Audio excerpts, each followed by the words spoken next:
In this video, I'll be creating a baseball. This is basically a longer version of video which you may have come across in shorts. This will help for those who are new to the Blender and follow along. So we'll start by adding a cube. Then I'll go to modifiers, add a modifier and a subdivision surface. Then I'll increase this levels viewport to 2. Then we need to apply this. You can click here and apply, or you can also press Ctrl A for this modifier to apply. Next I'll choose to go front, or you can press number key 1 on the keyboard. So after deletion you'll get this option. I'll now enable the option here which says X-ray. This will help you to select vertices which is behind.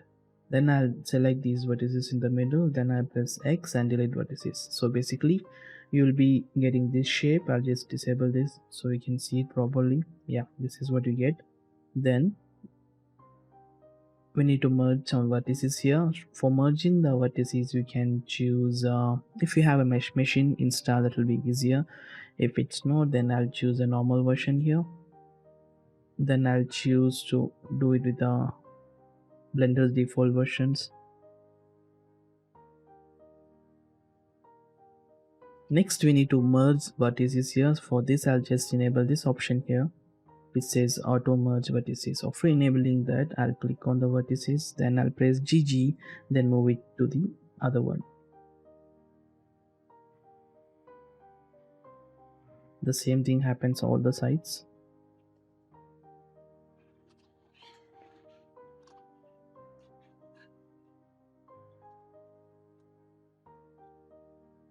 So after that I'll just go to the front view again. Then I'll add a array modifier. Modifiers, add array modifier. We'll get these two meshes here. So basically we need to flip and rotate this mesh. So I'll change the factor X to 0, and also I'll add a empty. So basically this empty will help us modify the array here. So that's the reason we create this one. Then I'll click on the mesh, I'll go to object offset and choose the empty. So now it's selected. So whatever the changes we do to the empty, so basically it will reflect on the mesh, like expanding and everything else. So next what I do is I'll choose the empty here. I'll just rotate it in X 180 degrees and X, and again rotate on the Z axis and 90. This will basically form this shape over here. Next I'll go to the front view. I'll go to edit mode again after selection. Then we need to delete few edges here. I'll press 2, or you can choose the edge options here. We need to delete this and this. Basically you can see it's on opposite sides. Then go down and click. We have to hold Shift and Alt to select the multiple edges at the same time. After selection this, I'll just press X and dissolve edges, or you can press Ctrl X to dissolve. So once we delete the edges, basically you can see the shape basically forms and falls as a single mesh. Next I'll add a subdivision surface and increase the levels to 2 so we can see it what it's doing exactly. Now if you see, you can basically see the it's not perfectly spherical. To fix this, I'll add a cast modifier. This will basically fix that wobbly thing, and I'll change the factor to 1. So this basically makes it as a perfect sphere. Next we need to apply these modifiers. You can just press here and apply, or I'll press Ctrl A to apply. I'll just apply by pressing Ctrl A 3 times. Now the modifiers has been applied and you get this mesh. So if we shade smooth or shade out smooth, you'll get this crease over here. This is because the mesh is merged, but it is not physically merged. Like I'll show you what it is. If we select this and if we move this, basically you can see here the mesh is not as one piece. It's not merged. Basically it's on top of that. We need to merge and make it as a one mesh.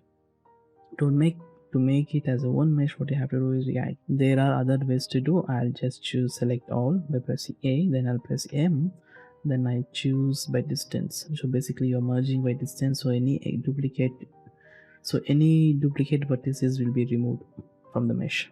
So, and you can see here it has removed around 64 vertices. So this is what you get. This is a final shape with, and it's a single mesh. So next we need to create the threads and the curve which goes around like a stitches. For that, what we can do is I'll start by selecting a edge here.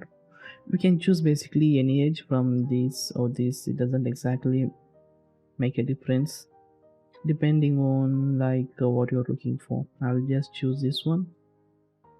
After choosing, I'll press Shift D to duplicate it and right click to cancel them.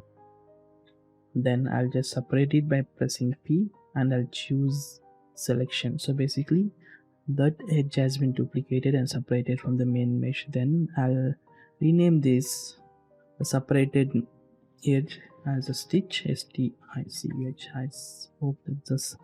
I hope that's the correct spelling. Okay, so after that I'll just choose the cube again. So basically you can see this, you can hide this thing if it's disturbing for you. So after that I'll choose next we need to create a displacement. For that I'll just choose the same edges here and I'll press Ctrl B and I'll increase the vertices by 3. You can just press and scroll up the mouse wheel. So the closer it is the better, so I'll just move it somewhere here. Okay, this looks good for me. And after creating this, I'll choose these two edges, which is front and the last one, leaving this middle one empty. Then I'll just press N to get these options here.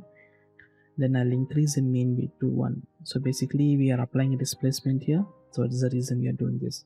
Next I'll choose this middle edge and then I'll go to the data. Then I'll add a vertex group. This will help us creating the stitch effect, or I'll use these vertices to create displacement. I press assign here. I can rename this to stitches.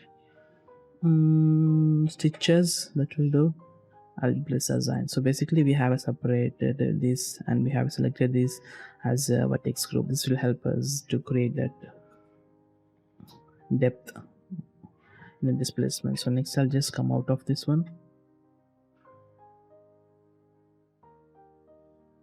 Next I'll come out of the edit mode to object mode.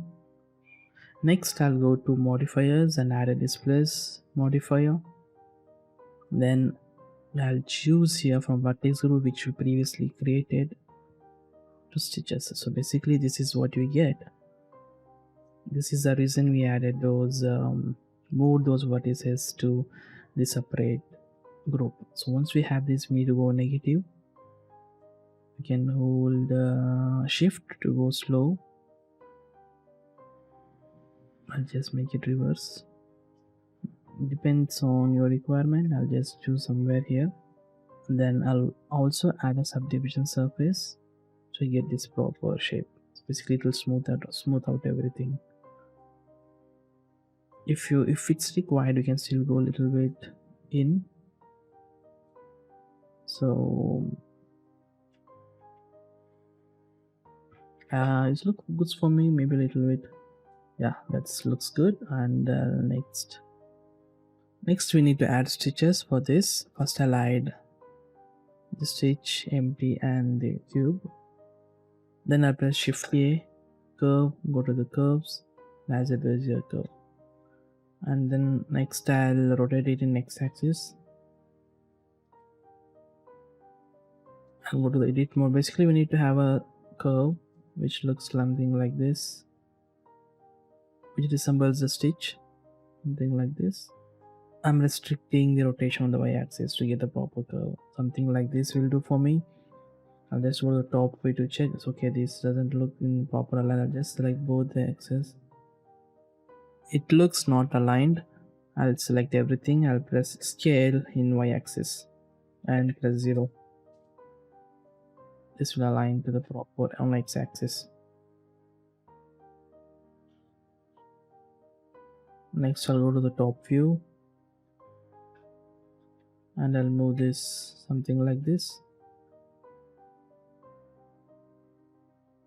and I'll press shift D duplicate again. I'll move it like this on the Z axis. So basically we get this, then I'll introduce some more movement. You can just move like something like this, move like this, grab, move it.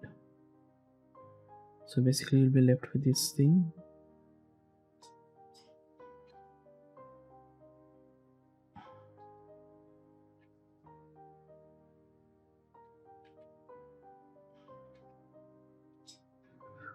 Next I'll select this and shift click this. I'll select this and then shift select this, and I'll press Ctrl J to merge, join both the mesh to one mesh. Then I'll choose right click, set origin to geometry. Then I'll press Ctrl A and I'll apply all the transformations. This will help in applying it in proper way, so without any confusion. So once we have this shape, then I'll go to modifier and an array modifier. So it's on X factor. This can be increased to maybe 50 depending on our requirement. Then I'll choose here, go to the curve data. On the bevel options, I'll increase this to 5. This can be again modified as per your requirements. For this one, I'm just applying 0.04. Then I'll scale it down. Then I'll enable this ball and the empty and the stitch.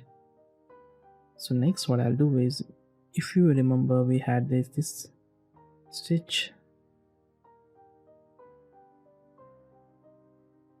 modifier. This needs to be converted to curve. You can just right click on this and click on curve to convert that mesh to curve, if you have not done that already. Next I'll choose the curve.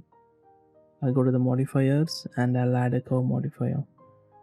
In curve object data, I'll choose stitch. This is the one which we created at the beginning when we were applying the displacement. So once you have this, it will look messy, I know. So basically, depending on your mesh and the axis, this changes. Then I'll go to edit options.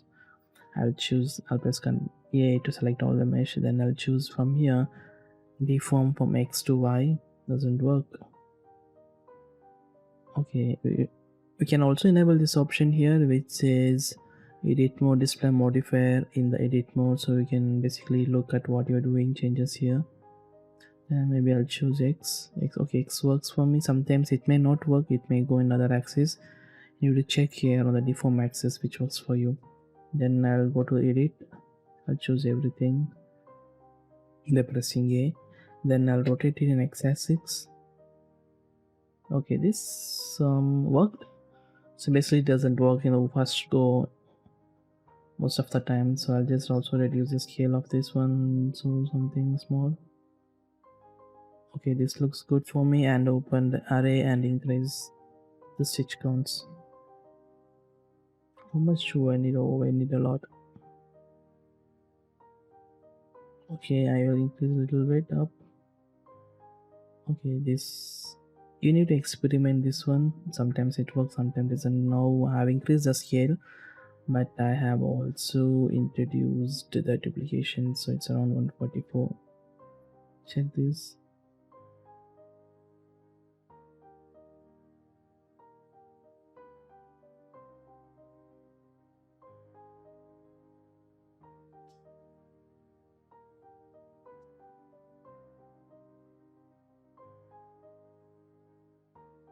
Okay, it's 69. It's a good number. Okay. Okay, this is what it is. We're done with these stitches. You can also modify this. You can increase or decrease, and maybe I'll just decrease it a little more and increase this count.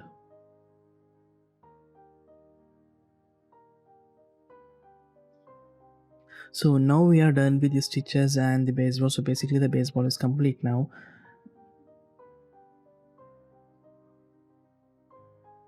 Next I'll add a simple materials to this one. I'll choose the ball and I'll apply white and lightly yellowish. You can go here to see that difference. Then I'll choose the stitches, then I'll press here new, then go to the red color. It can be modified as per your requirement. I'll just choose red, maybe little darker red. You can also add some noise to this one. We'll do it quickly. I'll just as noise texture and also a color ramp. Connect this to here. Color goes to the color. Okay, this is what we get. I'll reduce the scale to lower, something like this, and I'll choose the color here. I'll choose slightly yellowish. Okay, this looks good for me. You can do as per your requirement. So for the black, maybe I'll just do a little bit of not so black. You can move these sliders to adjust as per your requirement. So basically this completes the tutorial here. And also I just wanted to also let you know that this can be again modified here. Go to the curves and choose the geometry. Then here you can increase or decrease the depth of this one. So if you want a thicker stitches, you can do this. If you want to have a slimmer one, the thin, you can do this here. This completes the tutorial of creating a baseball. Hope this helped the newcomers to the Blender. And I'll also add a short version of this in my description so you can check out the channel too.